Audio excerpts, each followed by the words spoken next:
शिवलिंग के पास घूमती रहती, फिरती रहती। आज लक्ष्मी जी का हृदय रुदन कर रहा, रो रहा।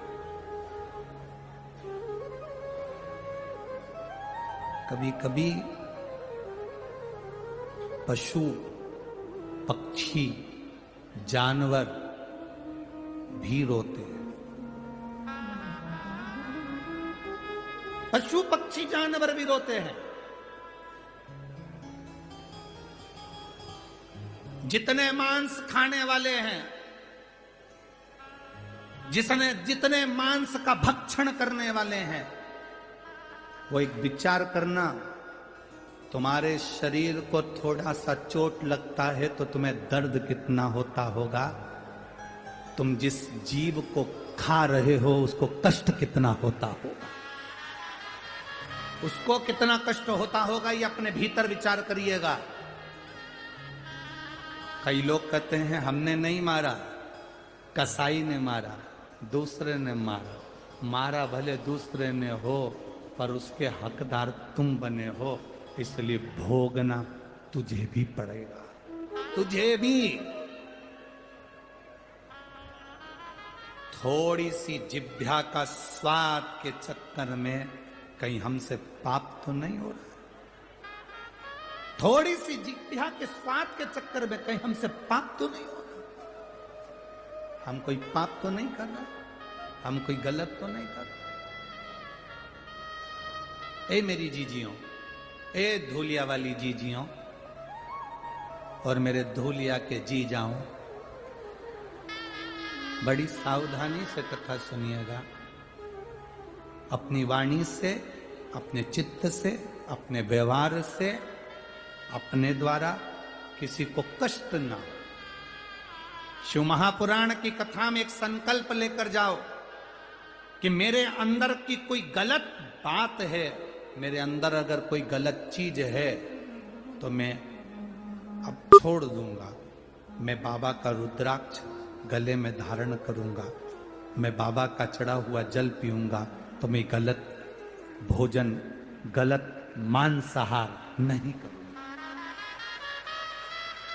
मैं गलत भोजन नहीं करूंगा, मैं गलत चीजों का धारण नहीं करूंगा। यह हमारे चित्त वृत्ति में आना चाहिए, हमारे विचारों में आना चाहिए।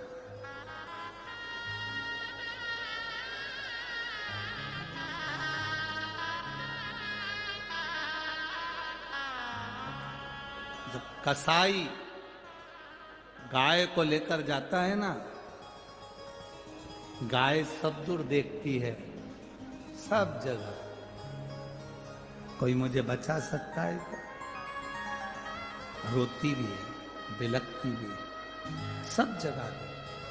कोई मुझे बचा सकता, कोई मुझे रोक सकता, पर उसको कोई निर्णय नहीं मिलता, तब रोती है।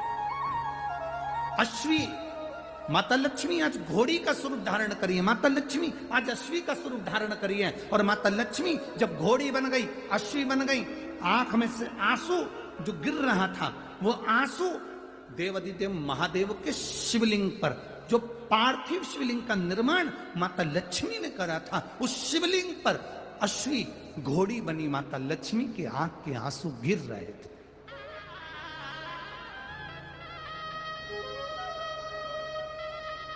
वो अश्रु आते होगे, शंकर के शिवलिंग पर चढ़ा हुआ जल भी जलाधारी पर आता होगा। आता है कि नहीं आता? जम के तो बोलो जरा, आता है ना? शिवजी पे चढ़ा हुआ जल जलाधारी पर क्यों आता है? इस जल को डायरेक्ट बाहर क्यों नहीं निकाल दिया जाता है? शंकर का शिवलिंग अकेला क्यों नहीं रखते?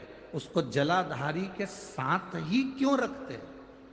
कभी कभी हम नर्मदेश्वर शिवलिंग लेकर आ जाते हैं, अकेला शिवलिंग रहता है, उसको शंकर भगवान के शिवलिंग को जलाधारी पर रखते हैं, जल चढ़ाते हैं, वो जल नीचे जलाधारी पर आता है। उसका जलाधारी पर आने का कारण केवल इतना है क्योंकि मेरे देवाधिदेव महादेव ज्यादा से ज्यादा समय तप साधना में लगे रहते हैं, उनके नेत्र बंद रहते हैं, वो साधना में लगे रहते हैं। हम जो जल महादेव को चढ़ाते हैं, वो जल जब नीचे जलाधारी पर आता है, वो जलाधारी मां जगत जननी जगदम्बा अम्मा दुर्गा भवानी का स्थान है।